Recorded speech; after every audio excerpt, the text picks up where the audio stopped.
Hi students, welcome. Chapter 1 Solid State Chemistry Class 12. आज हम unit cell और उसके अलावा 3 टॉपिक्स और देखते हैं. Types of unit cell. First is primitive, second is BCC and third is FCC. All the three are types of unit cell. तो पहला क्वेश्चन है हमारा, what is unit cell? Unit cell is basically the smallest portion of crystal lattice. Crystal lattice एक बड़ा structure है. उस बड़े structure के छोटे छोटे पोर्शंस को कहा जाता है unit cell.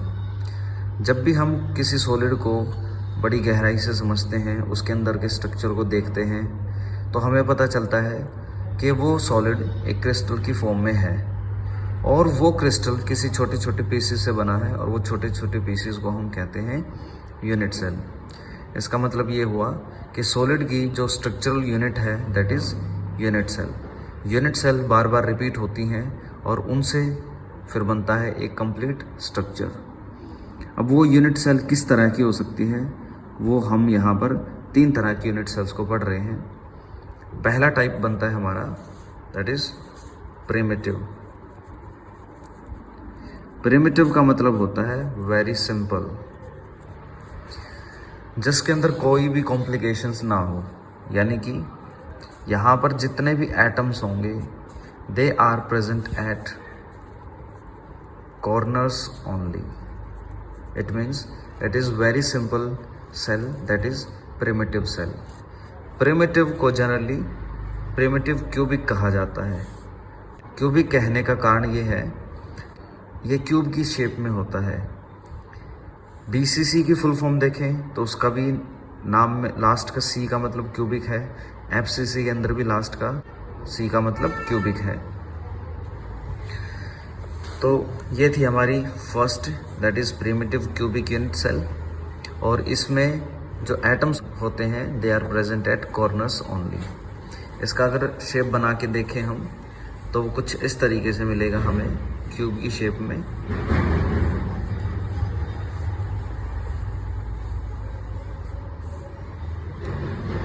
This is a simple cube and इसके अंदर we know that there are 8 corners. 4 ऊपर की तरफ कॉर्नर्स हैं और ऐसे ही 4 कॉर्नर नीचे की तरफ हैं. एक यहाँ पर आपको कॉर्नर मिलेगा बैक साइड में.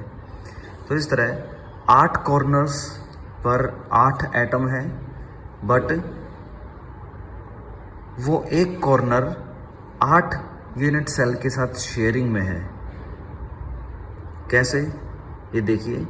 इस कॉर्नर पर हम एक यूनिट सेल यहाँ पर रख सकते हैं इसके जस्ट साइड में, जो कि इस तरह से होगी. तो ये कॉर्नर फिलहाल 2 यूनिट सेल के साथ शेयर कर रहा है. एक यूनिट सेल में ऐसे भी बना सकता हूँ इस तरफ,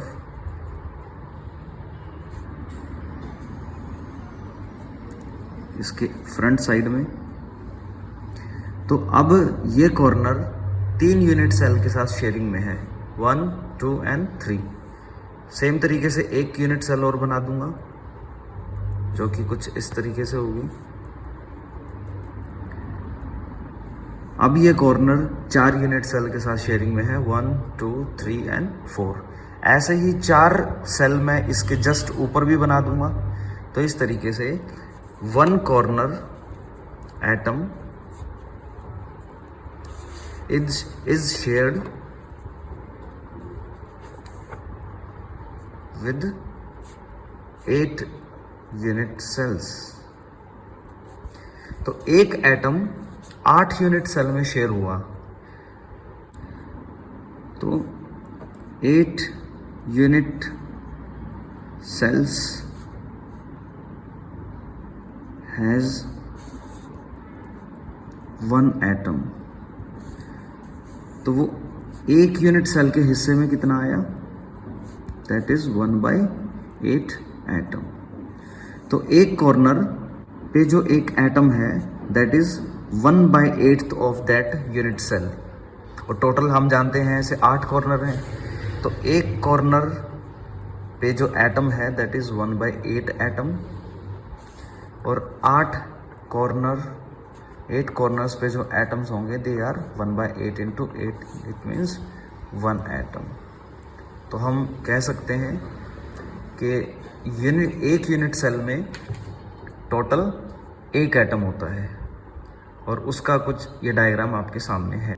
नेक्स्ट इज BCC।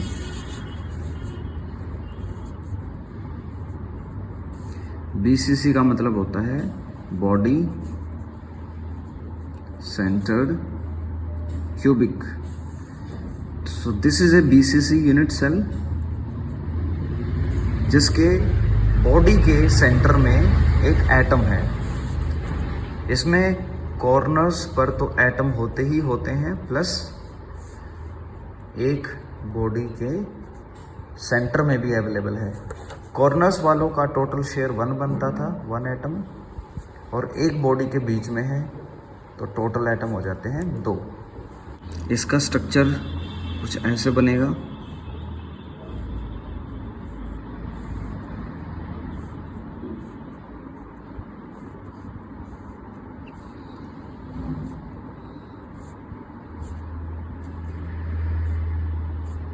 ये तो कॉर्नर्स के एटम्स हैं, और एक एटम होगा इस बॉडी के ठीक अंदर। वो एटम यहाँ इधर भी टच करेगा इस एटम को, इस एटम को भी टच करेगा, इसको भी और इसको भी। वैसे ही वो नीचे वाले चारों एटम्स को भी टच करेगा। यानी कि इन 8 एटम्स के जस्ट बीच में एक और एटम है जो कि बॉडी के सेंटर में है, और एक शेयर इन एटम्स का सबका मिला के था कॉर्नर्स वालों का, और एक बिल्कुल बॉडी के बीच में है, तो 1 + 1 हो जाते हैं total 2 atoms. So this is how a body centered unit cell look likes. अब थर्ड टाइप आ गई हमारी FCC, face centered cubic unit cell. This type of unit cell has a 1 atom at its face. अब की बार body में नहीं है, पिछले केस में बॉडी के सेंटर में था, लेकिन अब की बार फेस के सेंटर में है। तो एक यूनिट सेल के कितने फेसेस होते हैं आप बताइए। अगर आप काउंट करके देखोगे इसके फेसेस को, या अपने रूम के अंदर आपके जितने भी दीवारें हैं उनको काउंट करो, 1 2, इस तरफ से 3, और पिछली तरफ से 4, तो 4 तो होगी साइडों की दीवारें, एक नीचे का फर्श हो गया 5, और एक ऊपर की छत होगी दैट इज 6। तो टोटल कितने हमारे फेसेस हुए? 6 फेसेस। और हर फेस के बिल्कुल बीच में एक एटम है। वो एटम नीचे भी गया हुआ है और थोड़ा सा ऊपर भी निकला हुआ है, इसलिए ये वाला जो छत है, ये वाला जो फेस है, this face is shared between 2 unit cells. एक यूनिट सेल इसके ऊपर है, और उनके बीच में ये हमारा एटम शेयर्ड है। तो ये वाला एटम 2 यूनिट सेल के साथ शेयर है, इसलिए हम कह सकते हैं कि एक फेस पर एक्चुअल में तो एक एटम है, बट उस यूनिट सेल के हिस्से में आता है सिर्फ हाफ एटम। तो 6 फेसेस पे टोटल कितने एटम हो जाएंगे? 3 एटम। तो 1 at corner plus 3 at faces, total atoms are 4 atoms. इन तीनों यूनिट सेल्स का अब हम देखते हैं कोऑर्डिनेशन नंबर। कोऑर्डिनेशन नंबर का मतलब होता है नियरेस्ट नेबर, नियरेस्ट नेबर। तो आपकी बेहतर अंडरस्टैंडिंग के लिए ये आपके सामने यूनिट सेल का मॉडल है। इसमें टोटल 8 एटम्स हैं। it is this primitive unit cell is made up of 8 atoms. So 4 at this layer and another 4 at this layer.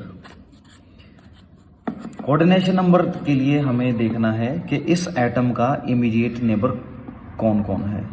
तो ये एटम डायरेक्टली एक इस एटम के साथ कांटेक्ट में है, first, and this is second and this is third. तो इस यूनिट सेल में ये एटम सिर्फ 3 एटम के साथ शेयरिंग में है। इसका मतलब अभी तक तो इसका कोऑर्डिनेशन नंबर 3 है, लेकिन एक स्ट्रक्चर में सिर्फ एक ही यूनिट सेल नहीं होती, उसके राइट, लेफ्ट, ऊपर, नीचे सब तरफ यूनिट सेल्स होती हैं। तो वहाँ पर इसका कितना कोऑर्डिनेशन नंबर होगा वो देखते हैं। ये एटम इसके साइड वाली यूनिट सेल से डायरेक्टली कनेक्ट होगा, ये एटम इस तरफ भी कनेक्ट होगा और ये एटम ऊपर भी कनेक्ट होगा। तो ये एटम बाहर की तरफ 3 एटम से कनेक्ट है और अपनी ही यूनिट सेल में भी 3 एटम से कनेक्ट है। तो टोटल 6 एटम से कनेक्ट है। तो इसका कोऑर्डिनेशन नंबर हो जाता है 6। तो हम यहाँ पर लिख देंगे कि एक प्रिमिटिव क्यूबिक यूनिट सेल में कोऑर्डिनेशन नंबर इज 6। अब नेक्स्ट देखते हैं हम बॉडी सेंटर को। तो ये हमारा बॉडी सेंटर का मॉडल है। आप इन सभी एटम्स को ध्यान से देखिए। ये एटम किसी भी दूसरे एटम से कनेक्ट नहीं है, सिर्फ इस येलो एटम को छोड़ के, जो कि बॉडी के सेंटर में है। तो हम बॉडी के सेंटर से पता करेंगे कि मैक्सिमम कितने एटम से कनेक्ट हो सकता है। तो अगर इस येलो बॉल को ध्यान से अगर आप देख रहे हो, 1 2 3 4 atoms at upper layer and similarly 4 atoms at base layer. तो टोटल हो जाते हैं इसके 8 एटम। तो हम लिख सकते हैं कि it is 8। Now we see the next unit cell, that is FCC। और ये है हमारा FCC का मॉडल। FCC के मॉडल में मेन बात क्या है कि ये येलो कलर के एटम्स तो हैं कॉर्नर वाले एटम, और ये बन जाता है एक पूरा फेस, और फेस के बीच में है एक हमारा atom. So this is one face and इसके सेंटर में है ये हमारा atom. This is face centred atom. Similarly ये भी एक हमारा फेस है, इसमें ये हमारी कॉर्नर एटम्स हैं और ये उनके फेस का सेंटर है। अगर आप किसी भी फेस को देखोगे तो आपको हर फेस के सेंटर में एक एक एटम मिलेगा। अब हमें पता करना है कि इसका कोऑर्डिनेशन नंबर कितना है, यानी कि इसके इमीडिएट नेबर या नियरेस्ट नेबर्स कितने हैं। तो हम एग्जाम्पल के लिए इस एटम को कंसिडर कर रहे हैं कि ये एटम मैक्सिमम कितने एटम से अब कनेक्ट होगा। अगर आप इस एटम को देखें जो कि फेस के सेंटर में है, यहाँ पर इसके नियरेस्ट नेबर 4 जो कि हमारे कॉर्नर्स एटम हैं हमें क्लियरली दिख रहे हैं। तो 4 एटम तो बनते हैं इसके कॉर्नर वाले, और 4 एटम बनेंगे इसके ये वाले। This is directly connected 1 2 3 and 4। तो 4 एटम तो इस एटम के 4 एटम तो अंदर की तरफ हो गए इसी यूनिट सेल में, और एक इस तरफ भी यूनिट सेल है हमारी इस एरिया में। तो ये 4 एटम से वहां पर कनेक्ट होगा, जैसे ये अपनी सेल के अंदर कनेक्ट है इन चारों से, वैसे ही दूसरी वाली सेल में भी यहाँ पर 4 एटम्स होंगे। तो 4 + 4 बन जाता है 8, और ये 4 एटम्स जो कि येलो कलर के हैं टोटल हो जाते हैं हमारे 12 एटम्स। तो इस तरीके से हमारा coordination number for FCC becomes 12। तो ऐसे आपने यूनिट सेल को समझा, यूनिट सेल की 3 बेसिक टाइप्स समझी, तीनों के डायग्राम्स देखे, तीनों का कोऑर्डिनेशन नंबर देखा, और तीनों के अंदर कितने एटम्स प्रेजेंट हैं वो भी देखे। अगर अब भी आपका कोई फर्दर डाउट इन टॉपिक्स में बचता है तो प्लीज़ हमें कमेंट करके बताइए। वीडियो के अच्छा लगने पर उसको लाइक, शेयर एंड चैनल को सब्सक्राइब करना ना भूलें, और नेक्स्ट वीडियो के लिए टॉपिक का सजेशन भी दें। Thank you.